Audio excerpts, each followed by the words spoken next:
Welcome back to Holiness to the Lord, and this time we'll be covering Exodus chapters 8 through 14. In Exodus 10, verse 22, they have 3 days of darkness, just like the Nephites after Christ's death, and I think that's cool and symbolic for the 3 days representing God and perfection. In chapter 12, verse 3, every house takes a lamb to sacrifice. It's a personal sacrifice. It's not a community thing. It's not something for the entire nation. It's something that's very individual and personal, which I think is a really cool detail. In verse 5, the lamb has to be without blemish, has to be a male, and has to be of the first year. Again, great allusions to Christ. In verse 7, they have to mark the entrance to the house, and I think this is really interesting and cool because Christ is the keeper of the gate and employs no servant there. Again, this chapter is just full of allusions to Christ. In verse 8, it talks about unleavened bread. Leaven is corruption, and you can see this really easily in modern day, like if you've got a loaf of bread from the store or tortillas from the store.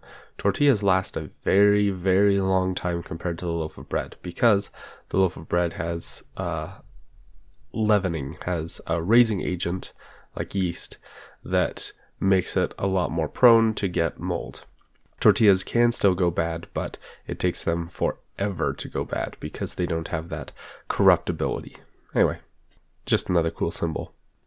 In verse 11, it prescribes dress in both practical and symbolic manners, clothes ready to follow the Lord to deliverance.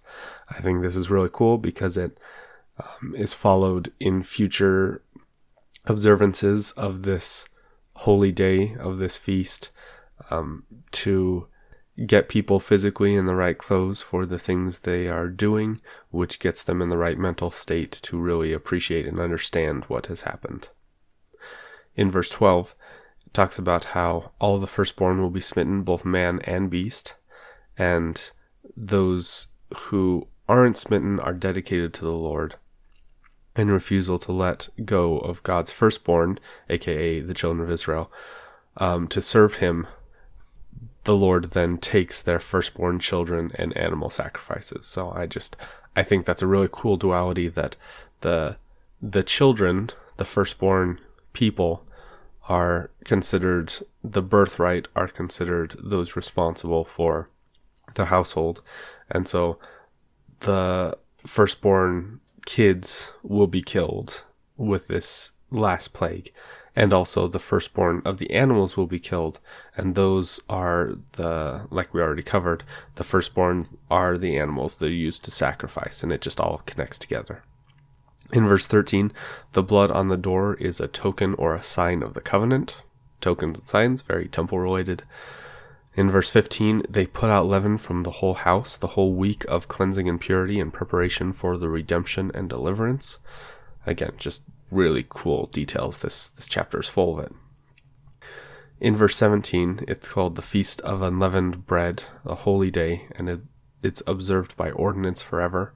And so it's laid out how to observe this and how to remember this, the symbols that God wants his children to remember with relation to this. In verse 36, it talks about the spoils of Egypt, which is recompense for unjust servitude.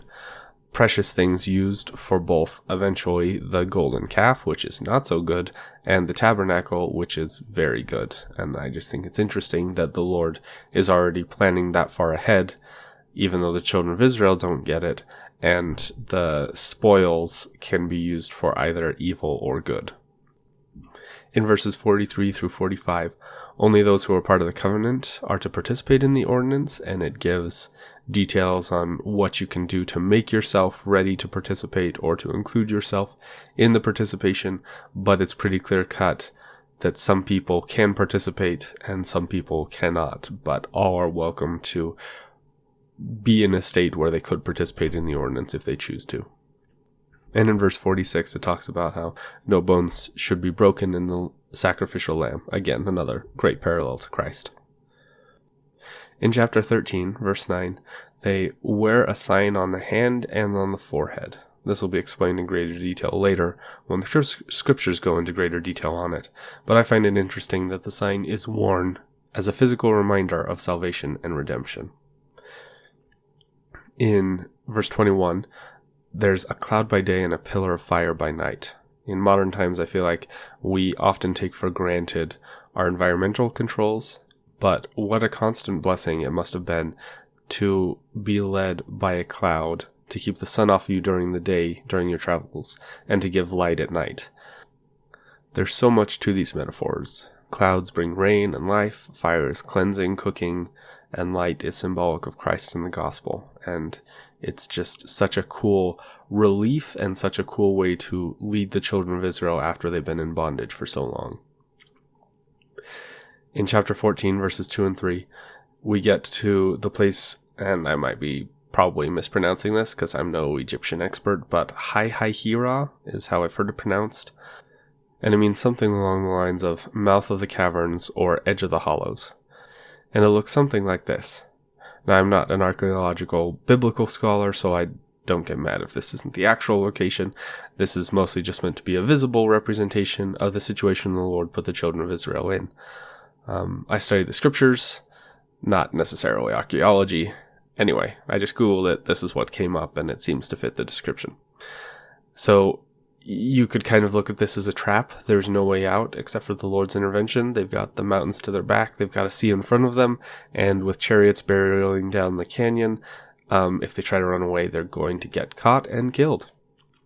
Which is why I think verse 13 is really cool. To see the salvation of the Lord. I feel like this place of Hai-Hai-Hira is very analogous to the Garden of Eden and the fall. It might seem to people that Adam and Eve were trapped in the garden, that the Lord set them up where they had to partake of the fruit and be cast out, that they were caught between a rock and a hard place. But much like Adam and Eve, the Lord provided means of salvation to the children of Israel in such a manner that anyone present would know in no uncertain terms that the Lord is God. The Lord didn't force Adam and Eve to partake of the fruit. He didn't force things to happen, but it had to happen that way. And He was there with His loving care to show the miracle of the redemption of Christ and the redemption from the fall, if people would just believe, listen, and take hold on His promises. Thank you very much for joining me, and I'll see you next time.